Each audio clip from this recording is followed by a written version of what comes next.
Will the American Savage Colby Covington become the new welterweight champion?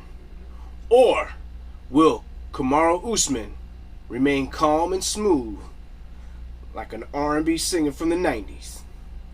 And who could be Kamara? Nobody. What time is it then? Please tell these guys. It's Colby time, bitches! Yeah! Welcome to Tony's MMA Corner, the only MMA channel that had a 100% pick rate for UFC 267. I am your host, Tony Sepulveda. Thank you, Hamza. And today, I'm going to do my picks for UFC 268. But dang, did I nail 267? I mean, come on. I called Chimaev absolutely manhandling that guy. The leech got picked up like a little baby.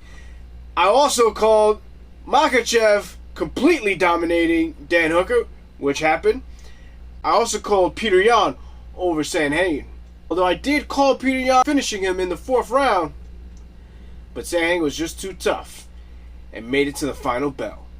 And congratulations, Glover, on finally winning the UFC Light Heavyweight Championship, which I also called. Great job, brother. Before we get into my picks, it is now hoodie season, and I have something for you fans of violence. I have the I'm Just a Fan of Violence hoodie. Check the link in the description so you guys can get your hoodies. Also, guys, there's another link in the description for you to become a patron on my Patreon. All my patrons get a shout out on Tony's MMA Corner. Now, let's get to those picks. UFC 268 has a hard act to follow, but we kick it off with a fan of violence wet dream, Michael Chandler versus Justin Gaiji. Now, we know these wrestlers are gonna slug it out because fight IQ is not their forte.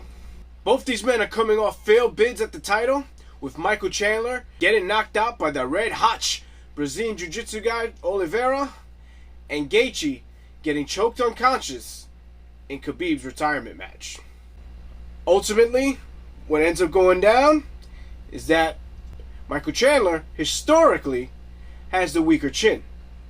He's been dropped more than Justin Gaiji. So I think he's the one that falters first. But I think it's going to be an absolute bloodbath. Bloodbath. So I have Gaiji by TKO. Next up, we have a rematch at strawweight for the strap. We have Rose Namajunas versus Waylee Zhang. I gotta admit, I'm kind of surprised New York City sanctioned this bout, because this is clearly a bout between two prepubescent boys. But apparently, New York City doesn't give a fuck, and we're gonna go through with this. I feel that Rose Namajunas always rises to the level of her competition, as she has dominated some of the most intimidating people at 115 pounds.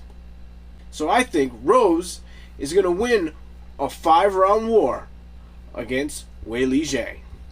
So I have Rose by decision. And now for the main event of the evening! But before that, make sure you like, subscribe, and hit the notification bell. We have Colby Covington versus Kamara Usman. Their first bout was one of the best bouts at welterweight that I have ever seen. Now, Colby Covington says that the MMA community has made a blatant lie that he broke his jaw during that bout, even though he's the one that actually said it on the stool during that fight on national television. He also feels that that nut shot and that eye poke is all fake news. We're going to see if that's the case. Kamara Usman always seems to improve in every bout. I think Colby Covington should mix it up a little bit more with Kamara. As we've seen in the last bout, he can't match power with Kamara.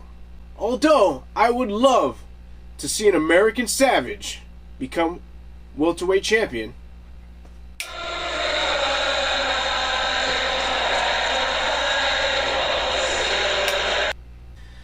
I think Usman pulls off another decision. After his destruction of the welterweight division it's very hard to pick against Usman. And as I said before, he just seems to improve every fight. Well, guys, let's see if I get another 100%. Let me know what your picks are in the comment section. And I'll see you guys next time on Tony's MMA Corner.